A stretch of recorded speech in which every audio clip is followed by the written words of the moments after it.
Good morning বন্ধুরা, সবাই কেমন আছো? আশা করি আমার বন্ধুরা সবাই ভালো আছে। বন্ধুরা, আমরা সবাই ভালো আছি। তো বন্ধুরা, চলো আজকে আমরা সবাই মিলে যাই কালীঘাটের মন্দিরে মায়ের দর্শন করতে। আজ অক্ষয় তৃতীয়া, তোমরা কম বেশি সবাই জানো। তো প্রতি বছর অক্ষয় তৃতীয়া আমাদের কি বলো তো কালীঘাটের মন্দিরে যাওয়া হয়।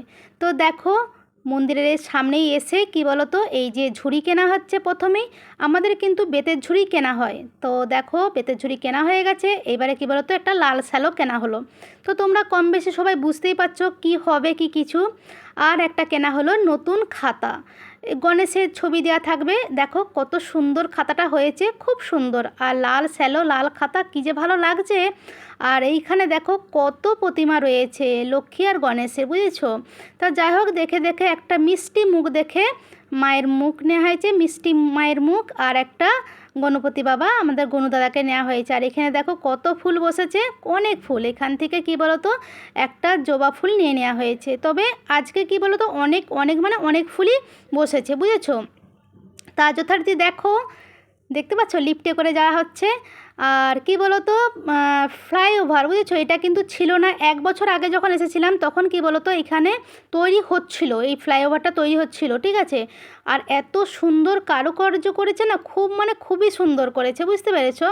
আমার তো ভীষণ মানে ভীষণ ভালো লাগছে। তা তোমাদের কেমন লাগছে অবশ্যই কিন্তু বলো।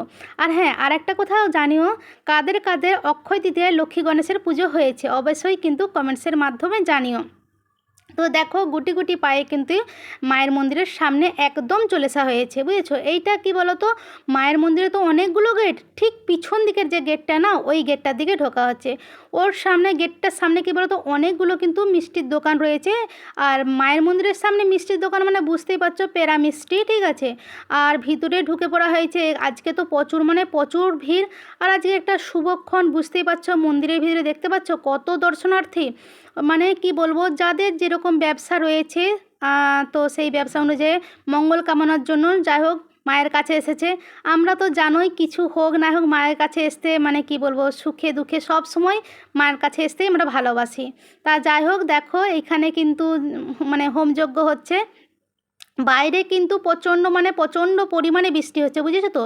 আজকে আকাশের অবস্থা মানে কি বলবো, খুব মানে খুব খারাপ। বাইরে প্রচুর বৃষ্টি হচ্ছে আর মেঘও সেরকম হয়ে রয়েছে, বুঝতে পেরেছো? তেমনভাবেই বিদ্যুৎ চমকাচ্ছে। আর দেখো এখন একটু বৃষ্টিটা কমেছে। তো তোমাদের দাদার ভাইপো একটু বাইরের দিকে, বুঝতে পেরেছো? সত্যি কথা বলতে প্রথমে যে লাইনটায় দাঁড়ানো হয়েছে তখন কিন্তু মায়ের সাইড দিয়ে দর্শন করা হয়েছে, মায়ের একদম সামনে যেতে পারা যায়নি, বুঝতে পেরেছো? তারপরে আবার কি বলতো বৃষ্টি চলে আসাতে মন্দিরটা না অনেক মানে অনেক ফাঁকা হয়ে গেছিলো, বুঝতে পেরেছো? তারপরে আবার লাইন দিয়ে মায়ের সামনে একদম মায়ের চরণ স্পর্শ করে কী যে ভালো লাগছে মানে বলে বোঝাতে পারবো না, এতটাই ভালো লাগছে, বুঝতে পেরেছো? এই দেখো দ্বিতীয় লাইনটা দেওয়া হয়েছিল। তা সত্যি খুব খুব ভালো দর্শন হয়েছে। আর সত্যি তো বলতে কী বলো তো কালীঘাটে এলে মায়ের যদি না স্পর্শ করতে পারি, মায়ের চরণ স্পর্শ করতে পারি, সত্যিই ভালো লাগে না, বুঝেছো? তো যথারীতি মায়ের দর্শন করে এসে এই যে এখানে লক্ষ্মী গণেশের পুজো হচ্ছে, একটা ঠাকুরমশাইকে ধরা হয়েছিল। তো ঠাকুরমশাই খুব সুন্দর মানে খুব সুন্দরভাবে পুজোটা করেছে, মন ছুঁয়ে গেছে। তা যাই হোক, এবারে গুটি গুটি পায়ে বাড়ির দিকে রওনা হবে। আর এইদিকে তোমাদের দাদার দোকানদারের এক ফোন এসেছে, ও ফোনে কথা বলছে। আর তোমাদের ভাইপো তো বক বক খুশি, ভীষণ খুশি হয়েছে। প্রথমবারে মনটা চুটচুট করছিল, কারণ হচ্ছে কি বলতো মায়ের চরণ স্পর্শ করতে পারেনি বলে। অ্যাকচুয়ালি মায়ের মানে চরণ স্পর্শ করা হয় আর কি বলতো মায়ের কাছ থেকে ফুল দেয় আর কি, ঠিক আছে, ঠাকুরমশাই। তো এইবারে গিয়ে প্রথমবারে দর্শনে ওই রকম হয়েছিল বলে ছেলের মনটা খুব খারাপ হয়ে গেছিলো। আর দ্বিতীয়বারে দর্শনে আর ছেলে আর কি বলো তোমাদের দাদা ভীষণ মানে ভীষণ খুশি। তবে আমিও ভীষণ খুশি হয়েছি, বুঝতে পেরেছো? তা দেখো আমাদের মিষ্টি মায়ের মুখটা দেখো, লক্ষ্মী মায়ের তো আমাদের পুজো কমপ্লিট হয়ে গেছে। হাসি খুশি। তো এখন আমরা বাড়ি যাচ্ছি। আর কি বলবো, ভাই ঠাকুর মন্দিরে পুজো ভালো করে দেওয়া হয়ে গেছে। আপাতত এই যে আমাদের এক ভাই লক্ষ্মী গণেশ। আর আরেক ভাইয়ের কোলে রয়েছে। চলো। তা এখানে ছেলে কি ভয় কত দিচ্ছিল বলো তো? বলছে যাই হোক খুব ভালোভাবে পুজো হয়েছে। তো চলো আবার কি বলো তো লিফটে করে যাই হোক বাড়ির দিকে রওনা। আর আমি এই পাশে কি বলো তো রান্নার যোগাযন্ত্র সমস্ত করে নিয়েছি।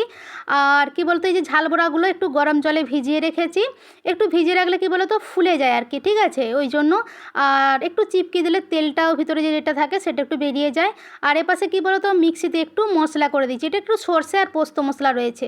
আর এই পাশে কি বলতো ভাত বসিয়ে দিয়েছি, আর এক পাশেও কড়াটাও বসিয়ে দিয়েছি, কড়াটা যথারীতি গরম হয়ে গেছে। তো চলো তেল দিয়ে নিই, এইবারে রান্নাটা শুরু করে দিই। তারপর তো তোমাদেরকে দেখাবই যে কি কি রান্না করলাম, কি ধারা। এইখানে সত্যি কিন্তু কালীঘাটেও যেমন প্রচণ্ড পরিমাণে বৃষ্টি, এইখানেও দেখো এখনও পর্যন্ত কিন্তু বৃষ্টি। কালীঘাটে তো বৃষ্টি থেমে গেছে, এইখানে কিন্তু প্রচণ্ড পরিমাণে বৃষ্টি হচ্ছে, বুঝতে পেরেছো। এখনও কিন্তু বৃষ্টি থামেনি, আর আকাশের অবস্থাও কিন্তু খুবই খারাপ। জানি না জানালা দিয়ে ভিডিওটা করেছি তোমরা ঠিক বুঝতে পারছো কিনা, সত্যি কিন্তু প্রচণ্ড পরিমাণে বৃষ্টি হচ্ছে, বুঝেছো। তো যথারীতি দেখো আজকে আমি কী রান্না করেছি। আজকে আমি রান্না করেছি উচ্ছে চচ্চড়ি। উচ্ছে চচ্চড়ি এটা কি বলতো, আমার কেন আমাদের পরিবারের সবাই খুব পছন্দ করে। আর কি বলতো রয়েছে ঝাল বড়া দিয়ে, আলু দিয়ে ঝাল, সর্ষে আর পোস্ত দিয়ে। তবে কি বলতো ঝাল বড়াগুলো না একটু রসা রসা রেখেছিলাম, ঝাল বড়াগুলো রস টেনে নিয়েছে, বুঝতে পেরেছি, একদম শুকনো সুষ্টির মতন হয়ে গেছে। অবশ্যই রয়েছে ভাত। তো এবারে কি বলতো ওদের এসার অপেক্ষায়, ঠিক আছে, আমি কিন্তু যাইনি, ঠিক আছে। তা যাই হোক, ওরাও চলে এসেছে, তোমাদের দাদার ভাইপো চলে এসেছে। ওরা ভীষণ খুশি, দেখো। জয় মা কালী, কলকাতা বালি। ওদের খুশিতে ওদের খুশি দেখে আমারও ভীষণ খুশি লাগছে। ওরা কি বলবো, খুবই আনন্দ পেয়েছে, দেখতে পাচ্ছ, খুবই আনন্দ পেয়েছে, বুঝতে পারলে, যে মায়ের চরণ ছুঁয়ে একদম মাকে স্পর্শ করে দেখছো তোমাদের দাদা যেভাবে বলছে। তা যাই হোক,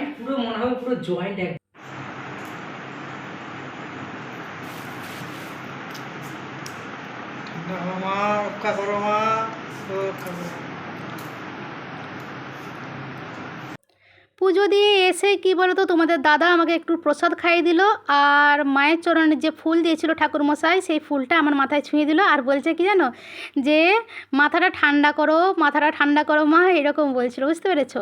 অ্যাকচুয়ালি কী বলতো আমার একটুতেই মাথা গরম হয়ে যায়, কেন জানি না, বুঝতে পেরেছো। তা যাই হোক, তোমাদের দাদাকে বললাম প্রসাদটা ওই ঠাকুরের ওইখানে রেখে দাও, আবার পরে খাবো। আমার সত্যি বলতে কি বলতো, কালী মায়ের যে প্রসাদ, আমার প্রসাদ খেতে খুবই ভালো লাগে, আর কালী মায়ের প্রসাদ আমার ভীষণ ভালো লাগে, বুঝতে পেরেছো, প্রসাদটা খুবই ভালো লাগে। তো ওদেরকে বললাম তাদের করে চেঞ্জ করে নাও, খাবো, খিদে পেয়েছে। তো যথারীতি দেখো আমরা কিন্তু তিনজনেই খেতে বসে গেছি।